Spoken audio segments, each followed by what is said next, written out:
Allez, on va reprendre. Dites-moi si vous voyez mon écran, s'il vous plaît. Oui. Alors, ce que je vous propose là, avant qu'on ait tous regardé bien évidemment le match de la Ligue des Champions, euh, ce que je vous propose, c'est de reballer un petit peu ce qu'on a fait la dernière fois et de le continuer et de le poursuivre.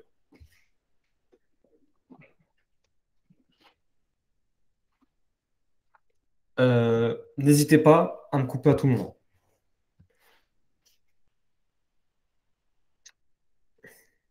Alors, je reprends.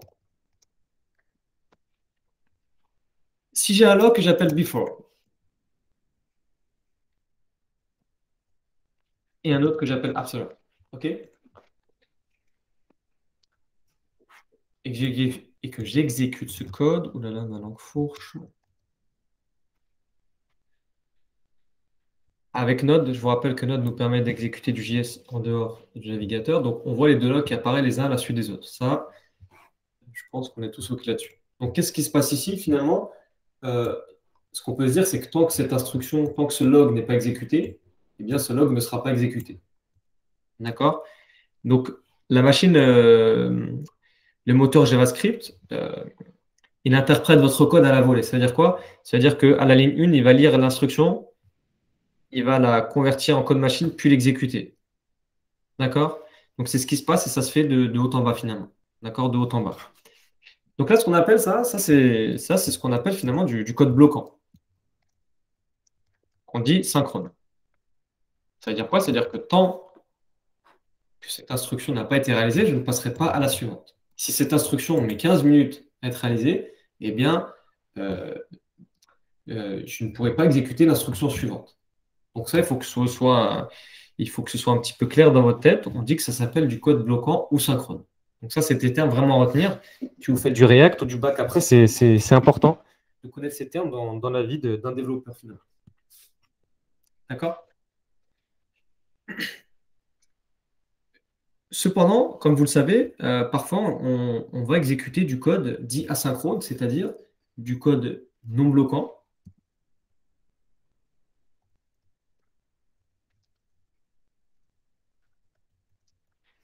Qu'est-ce que ça veut dire? En fait, ce sont certaines opérations, comme la lecture ou l'écriture de fichiers sur un disque dur, ou encore aller chercher de la data en base de données. Eh bien ça, c'est ce genre d'opérations, elles prennent du temps. Elles ne prennent pas beaucoup de temps, elles ne prennent pas une minute, 2 minutes, ça prend des millisecondes, mais il y a quand même un certain délai finalement avant d'avoir une réponse. Si on va chercher un utilisateur en base de données, ce qu'on fait finalement quand on se connecte, moi je prends toujours Facebook, on va continuer. Quand vous vous connectez sur Facebook finalement, d'accord, quand vous tapez nissim@gmail.com, votre mot de passe, et vous appuyez sur connexion, qu'est-ce qui se passe? Eh bien, il y a une requête qui part du front, donc, comme les requêtes qu'on fait finalement, il n'y a rien qui change. Il y a une requête qui part du front vers les serveurs de Facebook pour dire coucou, ben, il y a telle personne à tel endroit sur la planète avec tel email, tel mot de passe qui souhaite se connecter. Est-ce que tu l'as en base de données déjà? Si oui, est-ce que c'est le bon identifiant et le mot de passe, on va le hacher pour voir s'il correspond au mot de passe dans la base de données. Si oui, renvoie-moi une réponse avec un token qui permet d'identifier l'utilisateur. D'accord? Euh, donc, cette démarche qui consiste à aller requêter les serveurs de Facebook, c'est une démarche qui prend du temps.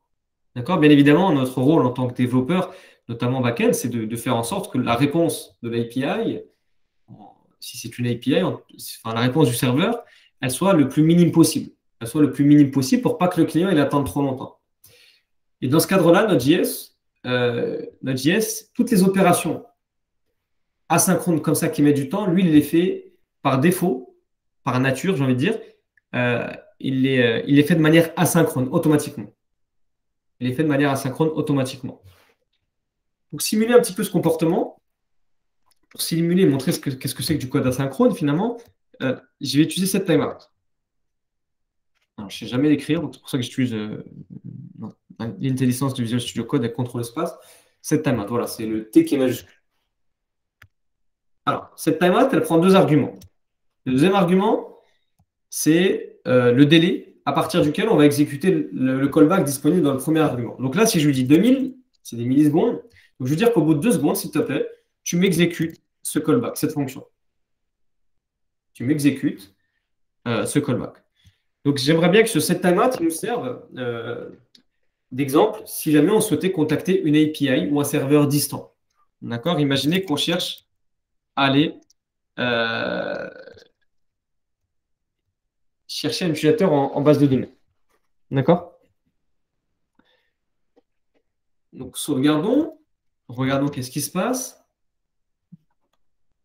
Regardez en bas, c'est assez marrant puisque finalement, before, il apparaît. Ce log n'apparaît pas tout de suite puisqu'on voit que c'est after qui a dégainé. D'accord? C'est after qui a été lancé. Puis quelques secondes plus tard, 2 secondes après, regardez. Voilà, 2 secondes après, 1, 2, on voit le console log qui finalement arrive. D'accord? Donc on voit bien qu'ici, c'est du code asynchrone, non bloquant, puisque malgré le fait que cet timeout déclenche cette fonction, ou exécute en tout cas dans un futur proche, eh bien, ça n'a pas empêché Node.js, en tout cas, de poursuivre l'exécution des autres lignes de code, puisqu'il a affiché after, juste après le log de before. Puis 2 secondes plus tard, on a lancé l'exécution du callback présent dans cette timeout. Donc on voit bien qu'ici, ça c'est du code non bloquant. Si c'était du code bloquant, eh bien ici on aurait attendu 2 secondes, on aurait logué ceci, puis on aurait logué ceci, ce qu'on n'a pas ici. Donc ça c'est du code bloquant, ça c'est du code pour l'instant non bloquant. D'accord?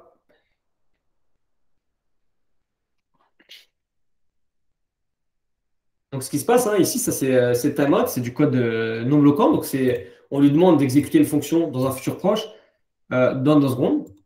Donc, ici, Node.js, ou ce qu'on appelle le thread, Node.js, le thread, d'accord, il n'attend pas, il est tout de suite libéré, d'accord, et le contrôle nous est retourné, et c'est pour ça qu'on peut directement exécuter le log suivant. D'accord? Donc, quand on arrive ici, quand on exécute cette timeout, le code n'est pas bloqué. D'accord? Le contrôle nous est retourné et directement, on peut exécuter les autres lignes de code.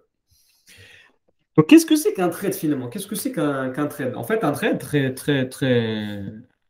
définition très légère, c'est une suite d'opérations à réaliser. D'accord? Une suite d'opérations à réaliser.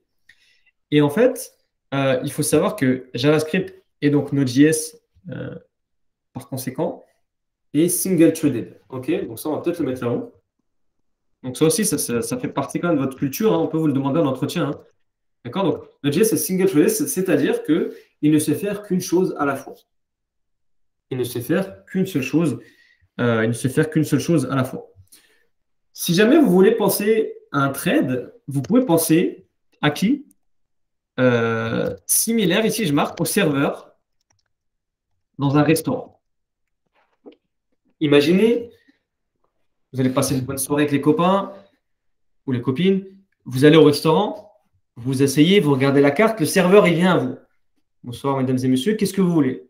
Donc chacun commande, Marfaud il prend un steak, Claire elle prend un steak tartare, etc. Donc tout le monde prend sa commande, le serveur il note.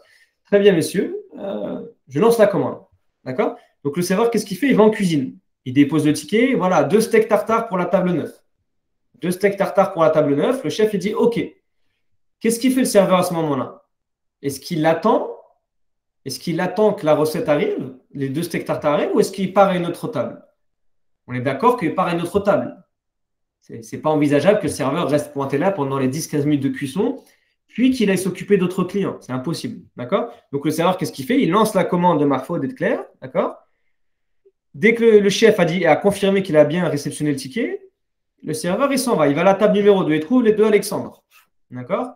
Il prend la commande des 2 Alexandre, des pâtes à la bolognaise par exemple, puis il refait le même circuit. Il redonne le ticket en caisse, le chef confirme la réception du ticket, puis il repart vers d'autres clients, etc. etc. Donc ça c'est quelque chose qu'on connaît très bien. D'accord?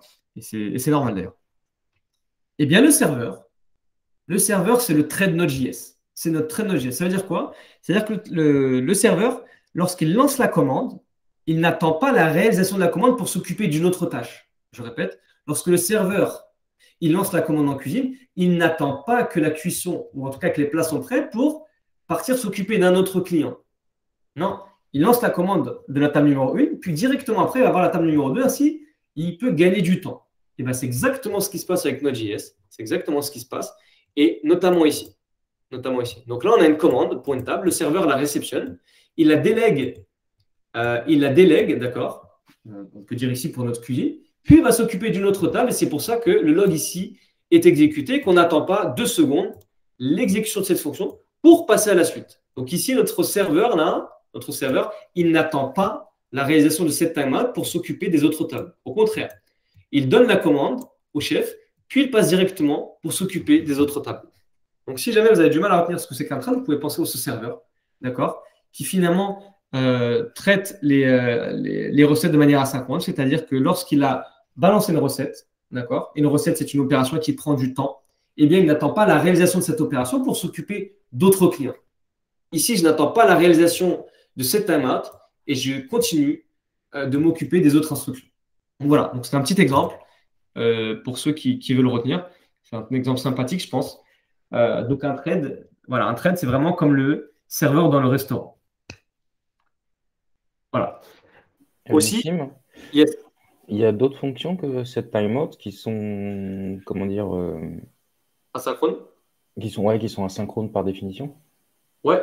Ouais, bah, en fait, comme j'ai dit, avec Node.js, tout ce qui est lecture, écriture en disque ou opération, ou alors aller reach a database, c'est-à-dire vraiment aller consommer de la data, fetcher de la data ou aller créer des nouvelles ressources, etc. C'est asynchrone par nature. C'est ce qu'on avait vu la dernière fois. Donc, si vous chargez le module FS, qui est disponible avec l'installation de Node.js, d'accord? Donc, FS comme file system qui nous permet d'accéder aux fichiers de notre machine, d'accord? Ce qui n'était pas possible avant avec JS dans le navigateur. Et bien sûr, on fait FS par read file, sachant qu'ici, on est en train de lire un fichier. Donc, et ben, ici, c'est asynchrone par nature. D'accord? Puisque c'est une opération dite EO, c'est-à-dire input-output. Donc, c'est asynchrone par nature. Si jamais on veut le comportement synchrone, on a une autre fonction qui s'appelle sync. Donc, par contre, elle va bloquer le thread. On n'exécutera rien tant qu'on n'a pas lu le fichier. Donc, si le fichier il est méga long, il fait 5 millions de lignes, et bien tant que les 5 millions de lignes n'auront pas été lues, alors on ne passera pas à l'exécution des autres lignes. Voilà, donc il y en a. Donc tout ce qui est input-output sur Node.js, c'est automatiquement synchrone, sauf s'il y a des fonctions qui le précisent. Ok. Voilà, donc c'était une bonne question, ça. C'est une bonne question. Juste avant qu'on passe à la suite, attention. Attention. Euh, Ici, là, il n'y a pas de trait parallèle, hein. Ici, il n'y a pas de parallélisme. Il n'y a pas de calcul parallèle, comme on peut en trouver en C++. D'accord? Alors, on peut en faire avec Node, mais ça, c'est des concepts très poussés qu'on ne va pas voir, qu'on ne verra pas. D'accord? Mais ici, là, il n'y a pas comme on dit en anglais, il n'y a pas de concurrency. D'accord? Il n'y a pas de calcul parallèle ou d'opérations parallèles qui sont exécutées les uns à côté des autres. D'accord? Ici, le trait est relâché. On exécute la suite des instructions. Quand cette timeout déclenche un événement pour dire c'est bon, j'exécute ma fonction, eh bien le thread revient ici, exécute la fonction, et voilà. Donc ça, on voulait simuler un petit peu l'appel à un serveur, d'accord? Donc on a besoin, nous, d'apprendre, en tant que développeur, on a besoin de savoir comment finalement on peut écrire du code clair, et surtout qui va être maintenable quand il s'agit de code asynchrone. Donc comment on fait? Comment on fait pour gérer du code asynchrone? Donc ce qu'on va faire, c'est que on va essayer de faire les choses d'une manière un peu plus réelle. Donc si j'ai une fonction dans laquelle je vais chercher un utilisateur, je vais passer avec le mot-clé function là. Donc si on lui donne un ID, d'accord, et on souhaite que cette fonction nous renvoie un utilisateur. On souhaite aller chercher un utilisateur en base de données. Donc ce que je vais faire, je vais mettre ça ici. Voilà. Je vais mettre ça ici. D'accord. Donc ça, donc là, ici, je suis en train d'aller récupérer ma donnée et je souhaite récupérer mon utilisateur. Alors, ça, je vais le mettre tout là-haut. OK. Et peut-être que je vais le commenter. Voilà. OK. Donc moi, je vais appeler cette fonction donc avec un ID1. Donc, cherche-moi un utilisateur dont l'ID correspond à 1. D'accord? Donc ici, on est en train d'aller chercher l'utilisateur. Quand on a fini, eh bien, je veux renvoyer l'utilisateur. Je veux renvoyer l'utilisateur. Donc, imaginons qu'on me renvoie un objet. Donc, je pourrais renvoyer ça. D'accord? Donc, avec l'ID qui correspond à l'ID. Donc, finalement, je peux faire comme ça. D'accord? Et je peux rajouter des informations, par exemple, sur mon GitHub username. D'accord? Donc, par exemple, le mien, c'est Ngiro. Voilà. D'accord? Donc là, on est en train de simuler qu'on est en train de contacter la base de données pour aller récupérer un utilisateur. Et là, je retourne quoi? Je retourne ce fameux utilisateur. Donc, si je sauvegarde et que je lance ma fonction, alors, j'ai pas logué. Alors, ce qu'on peut faire, je vais mettre comme ça. Je vais chercher mon utilisateur et je vais le loguer. Donc, je recommence. Vous avez vu ce qu'on m'envoie? On m'en renvoie undefined. On me renvoie undefined. En fait, qu'est-ce qui se passe? C'est que l'objet. Alors ici, on renvoie bien un objet, puisqu'on a le mot-clé return. D'accord? Mais en fait, ce qui se passe, c'est qu'au moment de l'appel à la fonction, cet objet n'est pas encore disponible. D'accord? Pourquoi? Parce que lorsque j'exécute cette fonction, donc je vais exécuter ce corps de la fonction, là, vous êtes d'accord avec moi? Et ici, je suis en train de faire un appel à cette timeout. Cette timeout, il est en train de prévoir, d'accord, il est en train d'exécuter une tâche, mais il veut exécuter une tâche, mais dans un futur, et ici, en l'occurrence, dans 2 secondes. Donc, au moment d'appel à la fonction getUser, bah, finalement, sur return, on n'y est pas encore. Cet objet n'est pas encore disponible puisqu'on est dans une opération asynchrone. D'accord? On est dans une opération asynchrone. Et d'ailleurs, c'est pareil, lorsqu'on contacte une base de données, le résultat n'est pas disponible immédiatement. Il y a un certain délai. D'accord? Donc finalement, au moment de l'appel à la fonction ici, cet objet n'est pas encore disponible.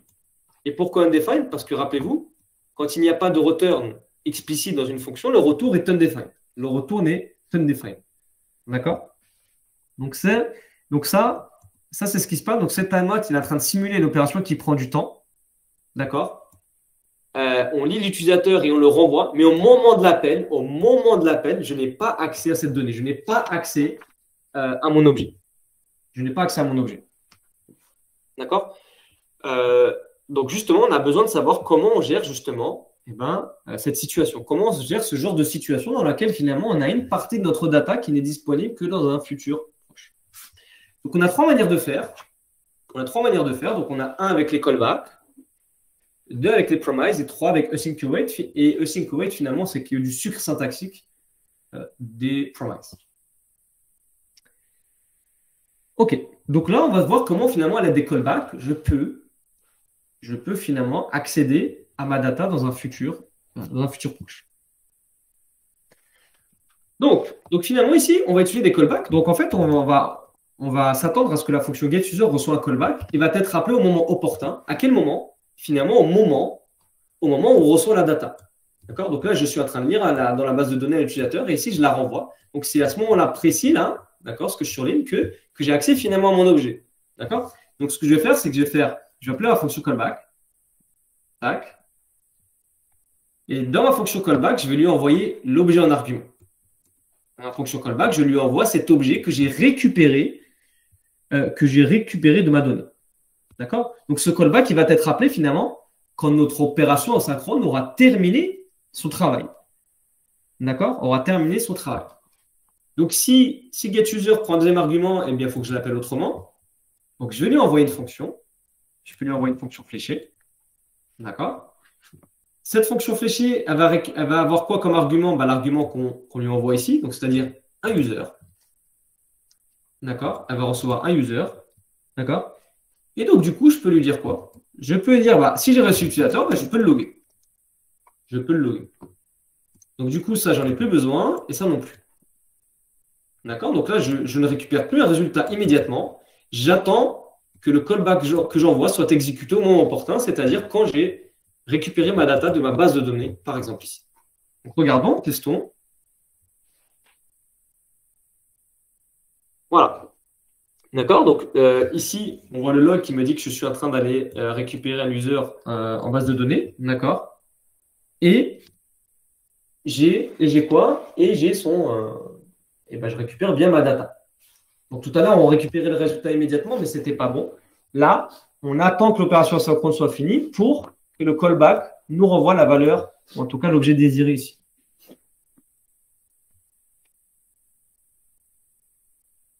OK, donc ça c'est une des manières de traiter notre code asynchrone. De traiter notre code asynchrone. D'accord? Donc parmi l'utilisateur, parmi la data que je reçois, là, je reçois le GitHub username. Par exemple, je pourrais vouloir, une fois, une fois que j'ai récupéré finalement cet utilisateur, pourquoi je n'irai pas récupérer, par exemple, ses repos? D'accord? Pourquoi je n'irai pas récupérer ses repos? Donc, pourquoi pas ici, là, j'aurai une fonction qui s'appelle getRepos, repositories, par exemple. D'accord? Je reçois un username ou un login ou un username. D'accord? Et donc, je vais dire que quand je reçois ce username, eh bien, je souhaite récupérer ces repos. Donc, je peux copier-coller ça. Encore une fois, on va simuler Alors là, on simule qu'on contacte l'API de GitHub. D'accord? Qui va prendre un certain temps. Donc ici, fetching repos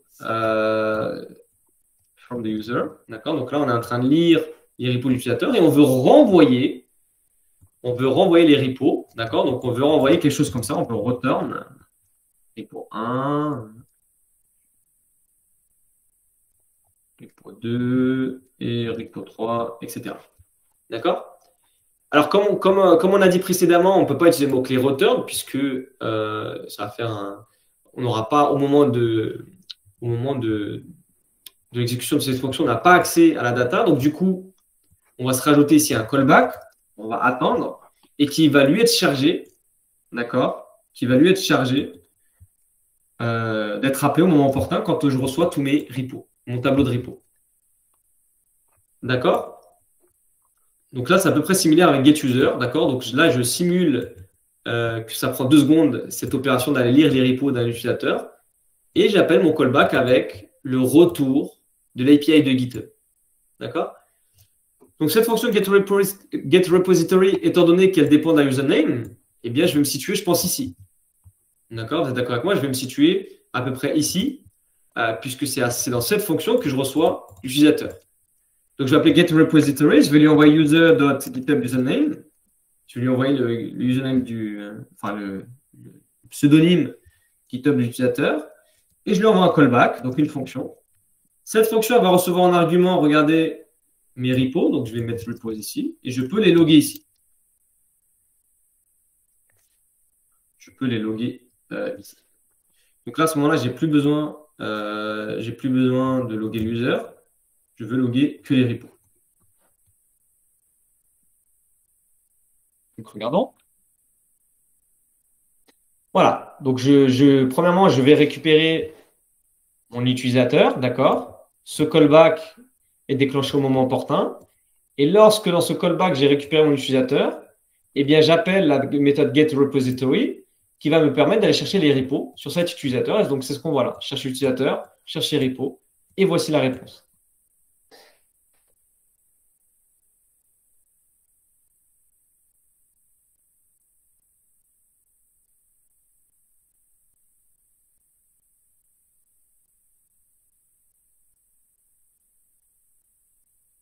OK.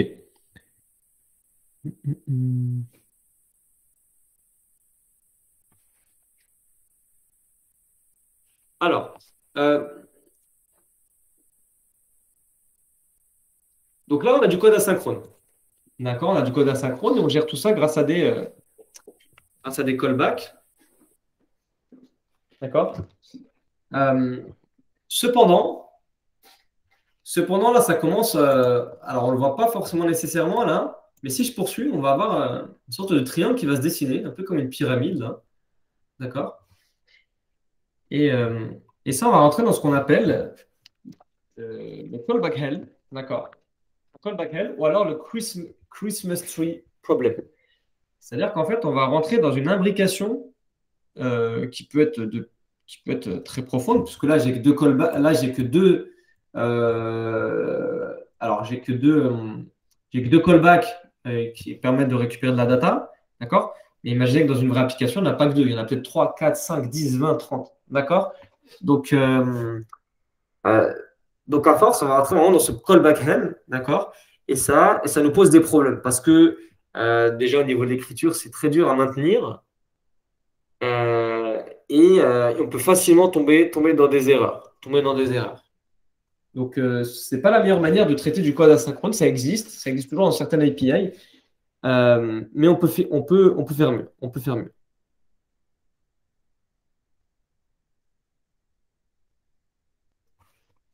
Et justement, une fois qu'on a vu les callbacks, on peut voir ce qu'on appelle les promises. Donc, qu'est-ce que c'est que les promises? Ça, s'il vous plaît, essayez d'être attentif parce que franchement, c'est vraiment 30% de votre formation, je pense. Donc, je vais voir la définition. Donc, une promise, c'est quoi? It holds, d'accord, the eventual result of an asynchronous operation. Donc, c'est quoi une promise? Donc, une promesse si vous voulez en français, ça permet, ça va être une méthode, une méthode qui va nous permettre de traiter l'éventuel résultat d'une opération asynchrone. Puisqu'effectivement, quand on a une opération asynchrone, j'écris sur un disque, par exemple, donc c'est une opération qui prend du temps, il peut y avoir deux cas de figure finalement. Soit l'opération a été un succès, et donc du coup, on a notre data, soit il y a eu une erreur au cours du traitement de autour de l'opération asynchrone, et du coup, une erreur doit être déclenchée. D'accord? Donc, en fait, on va atterrir soit dans un état, soit dans un autre. D'accord? Donc, finalement, une promise, elle vous fait une promesse, en fait. C'est un peu rigolo. Une promise vous fait une promesse, elle vous promet qu'elle vous donnera le résultat d'une opération asynchrone, qu'il soit positif en cas de succès ou qu'il soit négatif si jamais une erreur a été levée. Si jamais une erreur a été levée. D'accord? Donc, quand on crée une promise, on peut écrire notre promise comme ça. Donc, avec le constructeur de fonction new, on a accès à cette classe promise avec un P majuscule puisque c'est une classe. D'accord? On a accès à cette classe. Donc, en utilisant l'opérateur new, on est en train de créer une nouvelle promise. D'accord? Et cette promise, donc, elle prend, pour être initialisée, d'accord, elle prend une fonction. Elle prend une fonction d'entrée. D'accord. Pour l'instant, je vais laisser comme ça. D'accord. Je vais enregistrer ma promesse dans une variable P. Je vais loguer P. D'accord. Je vais exécuter mon code. Voilà. Vous avez vu la promise, on marque. Alors, déjà, on renvoie un objet. Donc, une promesse, c'est un objet. D'accord. C'est un objet qui nous renseigne et qui va nous aider pour des opérations asynchrones. Qui nous renseigne sur l'état du résultat d'une opération asynchrone. J'insiste bien, l'état du résultat. Là, on voit pending. Donc, qu'est-ce qui se passe? Ça, c'est le state initial. C'est son état initial. Donc, lorsqu'on crée une promise, donc au début, elle est dans un state pending. D'accord? Elle est dans un state pending. Je vais écrire.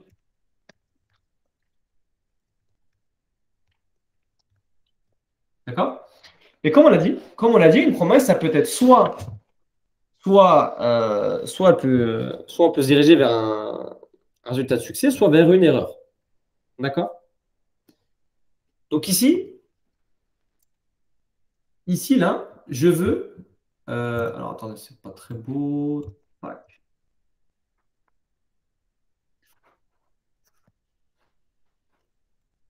Ici, comme on dit, on va kick off, donc on va démarrer un async work. Donc, en général, j'utilise des promesses pour faire des traitements asynchrones. D'accord? Et donc, qu'est-ce qu'on veut? Lorsque l'opération asynchrone s'est déroulée, on veut retourner et éventuellement une valeur de cette opération asynchrone. Si on cherche un utilisateur, je veux renvoyer cet utilisateur. Rappelez-vous, on est dans les mécanismes qui nous permettent de gérer du code asynchrone, donc de renvoyer finalement de la valeur en cas de succès ou alors des erreurs en cas d'erreur. Eh bien, ici, là, dans ce callback, enfin, pardon, pas dans ce callback, dans cette fonction que vous envoyez dans le constructeur de promise, là, en fait, on va avoir deux arguments, resolve et reject. Et ces arguments eux-mêmes sont des fonctions. Ces arguments eux-mêmes sont des fonctions. D'accord? Donc, quand on veut retourner une valeur,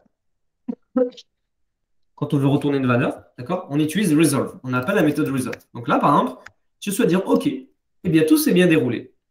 Et je te renvoie la valeur 2. Donc, resolve, c'est en cas de succès qu'on utilise resolve. D'accord? Voilà.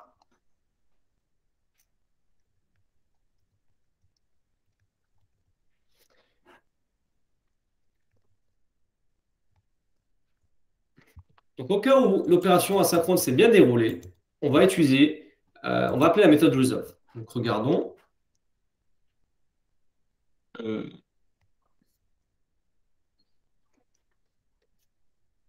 alors déjà, je vais. Alors, déloguer. Tic. J'ai pas de moyens. On n'est pas sur le navigateur. Euh, Alors. Donc là, j'ai bien renvoyé une opération asynchrone. Ce que j'ai oublié de dire. Alors, avant de dire, je vais dire autre chose. Si jamais quelque chose, something went wrong, si jamais c'est quelque chose qui s'est mal passé en cours de route, ça peut être le serveur qui ne répond pas, ça peut être le serveur qui a brûlé, ça peut être votre connexion Internet qui ne fonctionne plus, vous n'avez pas remarqué, ça peut être plein de choses. D'accord? Ça peut être aussi votre requête, vous l'avez mal formulée, ça existe, ça s'appelle des erreurs 400, des erreurs clients. C'est vous qui avez mal formulé la requête. Eh bien, en fait, on va retourner un message d'erreur en général. On va retourner un message d'erreur. Et donc, dans ce cas-là, on utilise we use reject. D'accord? Donc, chaque argument ici, ce sont des fonctions. D'accord? Donc, ici, je vais rejeter. Je vais annoncer à celui qui consomme ma promise que l'opération synchrone ne s'est pas bien déroulée. Il y a eu un problème en cours de route. D'accord? Donc, ce qu'on peut faire, je peux lui dire que je vais déclencher une nouvelle erreur. D'accord? Et je vais dire, voilà, je sais pas moi, server not stable. Voilà, le serveur n'est pas joignable. Il y a un problème côté serveur. Nous, on a bien lancé la requête, mais c'est côté serveur, il y a un problème. Donc, dans un cas, je souhaite indiquer au client de cette promise, je souhaite lui indiquer que tout s'est bien passé, je lui renvoie de la data. Mais si jamais ça s'est mal passé, j'utilise l'argument reject, d'accord? C'est une fonction, et je déclenche une erreur. Donc là, maintenant, on a la création de la promise. Vous avez vu, quand je le log, voilà, il est en state pending, c'est l'initialisation. Maintenant, comment récupérer mon résultat en cas de succès et comment traiter l'erreur en cas d'erreur?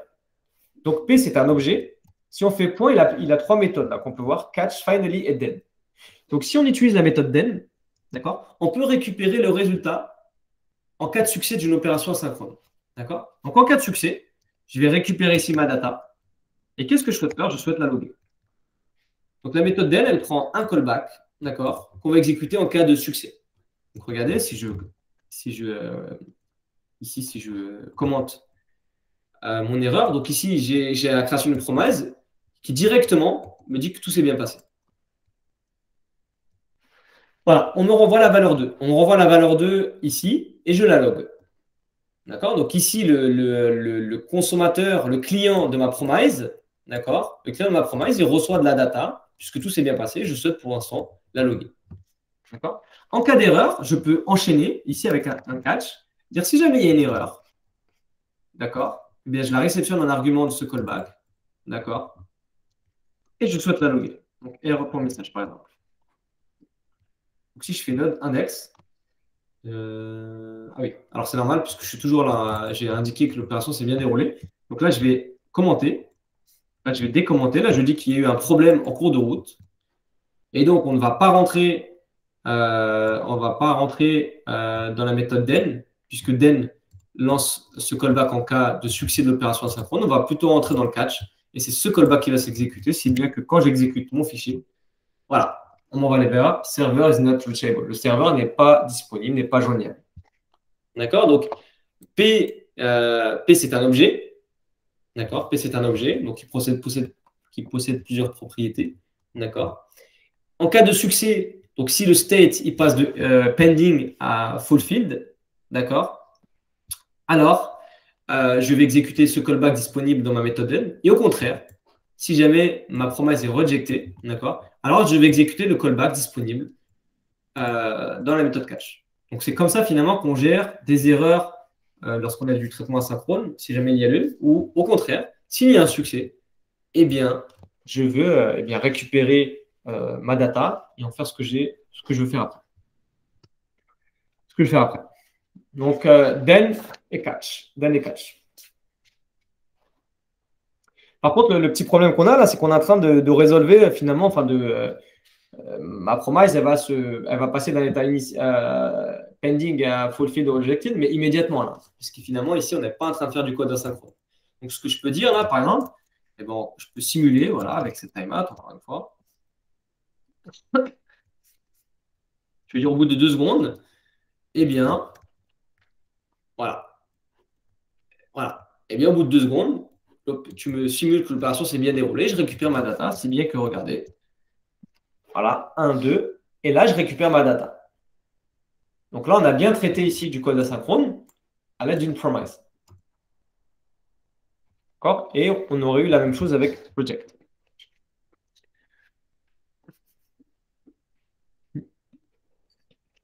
Donc, qu'est-ce qui se passe? Donc, à retenir, les promises, on vous promet avec les promises de vous renvoyer le résultat d'une opération asynchrone. C'est ce qu'on vous promet. Une opération asynchrone, d'accord, peut échouer, d'accord, ou alors elle peut être réalisée correctement. Donc, il y a toujours ces deux cas. Lorsqu'on crée une promesse, on est dans un state pending. C'est le state initial, d'accord? Puis, on va déclencher, ou en tout cas, on va démarrer du code un traitement asynchrone, et il peut y avoir un succès. Et si un succès, dans ce cas-là, on voudra invoquer la méthode resolve. Et en cas justement d'échec, si jamais il y a eu un problème ou une erreur qui a été levée en cours de route, on souhaite appeler la fonction reject pour indiquer au consommateur, d'accord, the consumer of the promise, on doit lui indiquer si jamais il y a un succès, il va exécuter dans la méthode den cette fonction. Et si jamais une erreur a été levée en cours de route, eh bien, il va nous l'indiquer en exécutant le callback qui a été créé dans la méthode catch. D'accord? Donc ça, c'est très intéressant puisque finalement, ça va nous permettre eh bien ça, regardez ça, hein, je vais pouvoir finalement le refactoriser. C'est un petit peu ce que je vous avais demandé de faire. Donc, qu'est-ce qui se passe? Ici, là, je suis en train d'aller chercher un utilisateur. Donc, finalement, j'ai plus besoin du callback.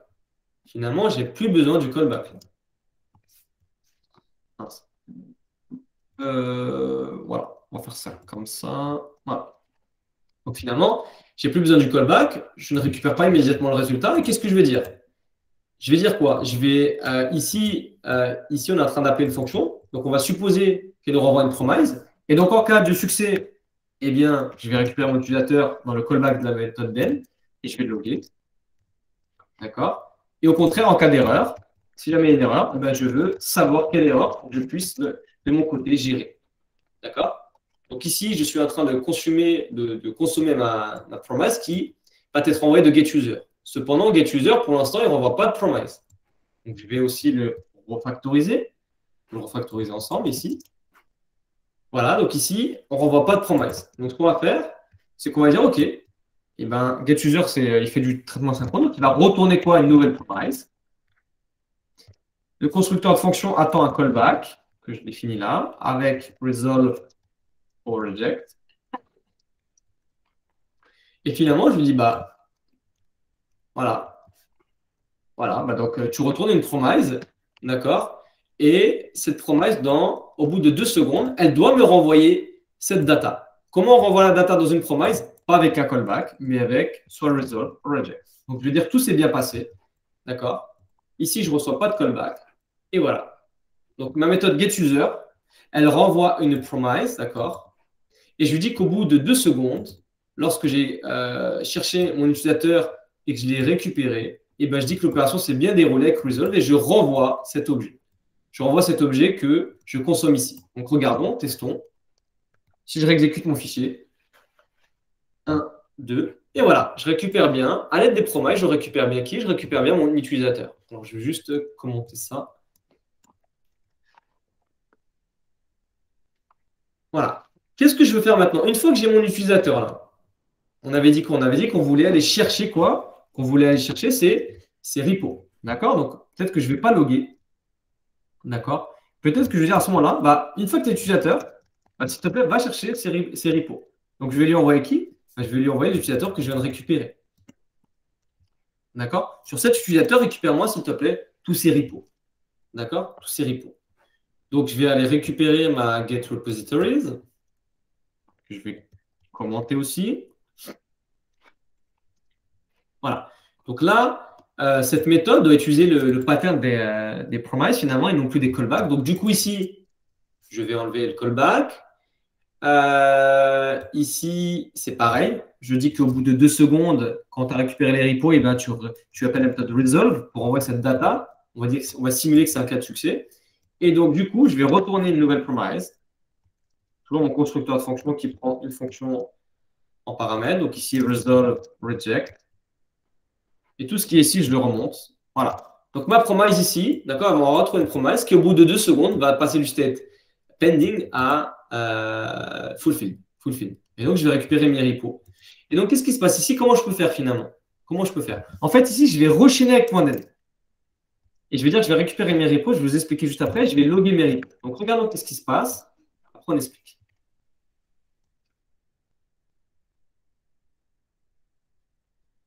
Voilà, j'ai bien récupéré mes repos. En fait, qu'est-ce qui se passe? Ici, vous avez vu, ici, je n'ai pas d'accolade. Vous êtes d'accord avec moi? Or là, je suis dans une fonction. Je suis dans une fonction fléchée. Qu'est-ce qu'on a dit? Quand on ne met pas d'accolade juste après la flèche, ça veut dire qu'on est en train de retourner ça. D'accord? On est en train de retourner ça. D'accord? Et en fait, qu'est-ce qui se passe? Quand vous n'avez pas le return implicite ici, d'accord? Et vous êtes dans une méthode d'N, en fait, la méthode d'N, elle va vous renvoyer automatiquement une promise ici. D'accord? Donc ça, en fait, toute cette fonction-là, elle va me renvoyer une promise. Et donc, si on me renvoie une promise, eh ben, je peux rechaîner avec un point d'N pour récupérer le résultat de cette promise. Donc, c'est pour ça ici que j'ai pu réenchaîner. C'est pour ça qu'ici, j'ai pu réenchaîner. Ça va peut-être être un peu plus parlant avec Async Await. Donc là, je récupère mon user. En cas de succès, je souhaite la data elle arrive ici. Et ensuite, dès que je récupère mon utilisateur, je veux récupérer ses repos. Donc ça s'appelle get repositories. D'accord? Donc toute cette fonction-là,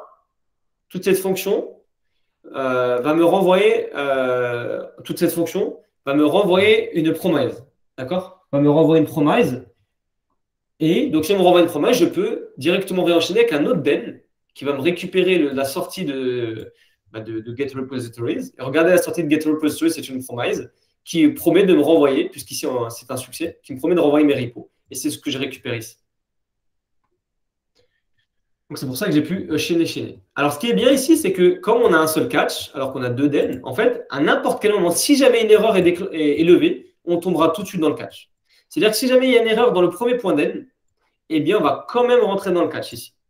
Si jamais il y a une erreur, on va rentrer dans le catch. Ah, pardon, ce n'est pas le point d'aide, c'est ici. Si dans getUser, il y a une erreur, on rentre dans le catch. Si dans getRepositories, il y a une erreur, on va rentrer dans le catch. Donc, si à un moment, on rejette notre promise, eh bien, on va rentrer dans le catch quand même. Donc, un catch suffit à gérer toutes les erreurs, même s'il y a au-dessus 100 chaînages. Sans opération de chaînage, donc s'il y a 100 points d'N. 100 points. Alors, donc ça, c'est une meilleure syntaxe quand même. D'accord? C'est une meilleure syntaxe que nos callbacks qui étaient où? Voilà, qui commençaient à former ici un callback L. Mais il y a encore mieux. Depuis US 2017, si je ne dis pas de bêtises, on a Async Await. Et en fait sous le capot, c'est des promises. D'accord? Et finalement, c'est encore plus beau. C'est encore plus beau. On va voir finalement qu'est-ce qui se passe. Donc, en fait, ici, en fait, alors, ici, là, si je reprends un getUser, en fait, on va le refactoriser avec Async Await. On va le refactoriser avec Async Await. Ça, il va falloir que je le commente. pour avoir de log. Donc ici, qu'est-ce que je veux dire? Ici, je veux dire que getUser, je vais l'invoquer. Je vais l'appeler. C'est une opération asynchrone, donc je ne vais pas utiliser les callbacks. Je ne veux pas utiliser promise, je vais utiliser async_await. Donc, étant donné que getUser ici, c'est une opération asynchrone, je peux mettre le mot-clé await devant. Si je mets le mot-clé await, je suis obligé d'être dans une fonction. D'accord? Je suis obligé d'être dans une fonction. Tac, tac. Comment je l'appelle? getUser, par exemple. D'accord?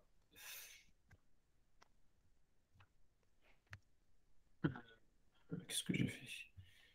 J'ai fait des bizarreries là.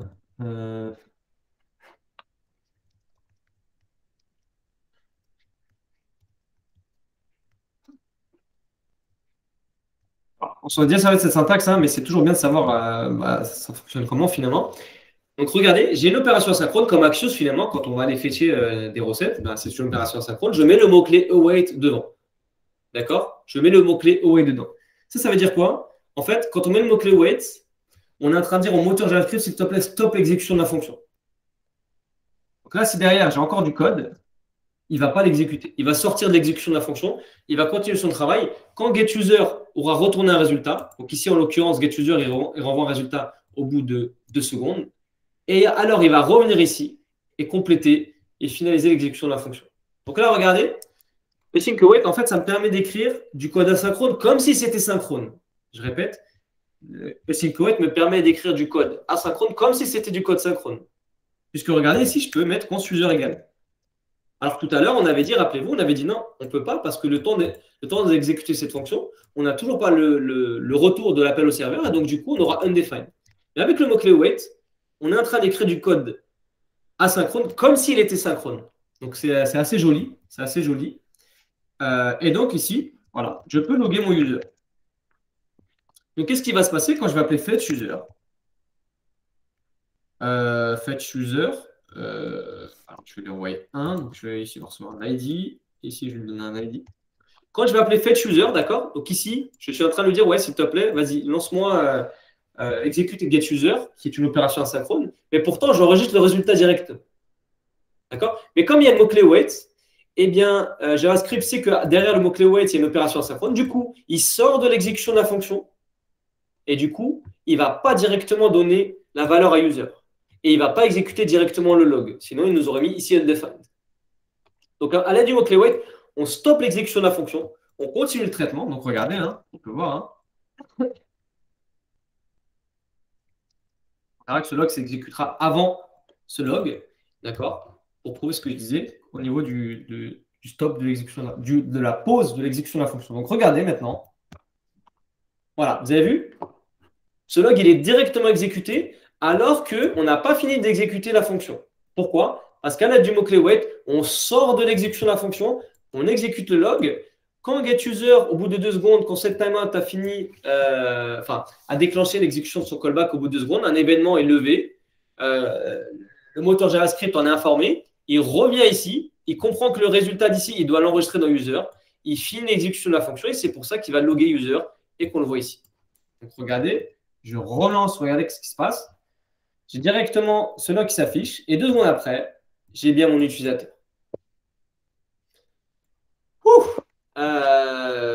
Voilà, donc ça, c'est les 3 manières de gérer du code asynchrone. Bien évidemment, async_await est la meilleure manière de faire, la plus belle, puisque rappelez-vous, là, on est en train d'écrire du code asynchrone comme s'il était synchrone, puisque j'ai un égal, alors derrière, j'ai une opération asynchrone qui prend du temps. Franchement, c'est plus joli, moi j'aime beaucoup. Si vous utilisez Promise, ce n'est pas une erreur, c'est pas mauvais, mais ce n'est pas du code moderne non plus.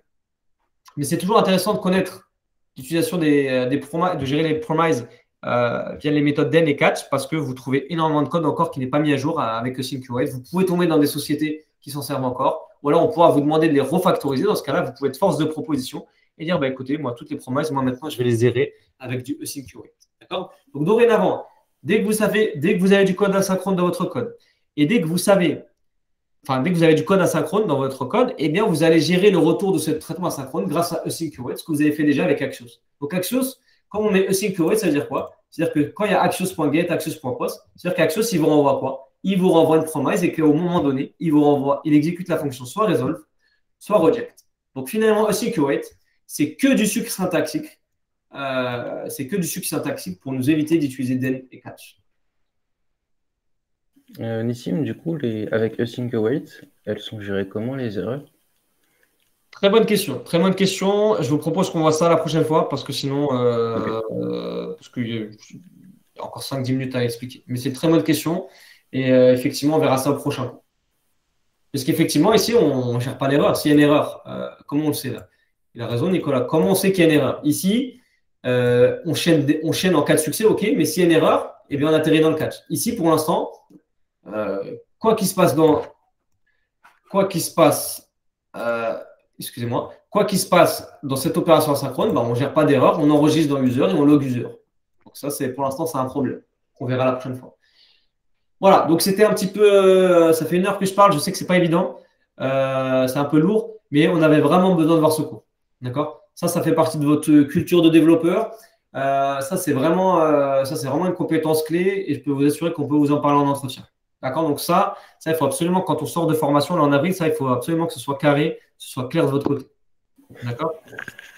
Mais du coup, ça sert plus quand on s'intéresse au back-end, non? Non, non, parce que côté front, on fait souvent des requêtes finalement. On va aller chercher des recettes. Si tu es sur Facebook, tu atterri sur ton profil, il faut aller chercher toutes les informations en base de données. Ça prend du temps. Il faut gérer cette opération asynchrone. Tous les commentaires qui s'affichent sous l'image d'une photo, c'est encore une opération asynchrone. Donc finalement, il y a du code asynchrone assez souvent dans nos applications. On ne fait pas une application React quand on a du contenu statique, sauf si on fait du Gatsby par exemple. D'accord? Ou alors si on fait des sites WordPress. Mais en général, avec nos applications React, c'est dynamique, il y a pas mal de state et du coup, souvent, il y a des opérations asynchrone derrière qu'on se doit de gérer. Donc, avec des promises et en étant un développeur moderne 2022, il faut absolument savoir gérer async await. Donc, maintenant, vous savez, il y a quoi sous le capot de async await. Vous savez pourquoi on utilise async await depuis 1 mois maintenant lorsqu'on fait des requêtes. Donc, c'est vraiment très intéressant, c'est très puissant et c'est vraiment une compétence clé. D'accord? Donc, ce que je vous propose, ça, je vais l'héberger. Je vous envoie le repo là dans 2-3 minutes. Je vous propose de regarder ça avant jeudi. Et jeudi, de venir avec des questions. Je n'ai pas compris ça, Nissim, ça, c'est pas clair. Est-ce qu'on peut revenir là-dessus? Comme ça, je reviens, je réponds aux questions. On verra try catch et on avancera. Voilà ce que je vous propose. Donc, je vais tout mettre là dans le Slack. Je vais mettre la branche sur laquelle j'ai poussé tout à l'heure pour les cœurs. Et bien, ce petit repo qui est peut-être plus clair que l'autre. Donc, j'espère que ces explications elles auraient été un petit peu plus claires. J'ai travaillé un petit peu avant de vous représenter cet atelier qui me semblait vraiment très important. Voilà. Je vous libère s'il n'y a pas de questions. Et je vous souhaite une excellente soirée et on se voit jeudi. Bonne soirée. Merci, bonne soirée. Merci, bonne soirée. Merci, bonne soirée. Ciao, ciao, bonne soirée.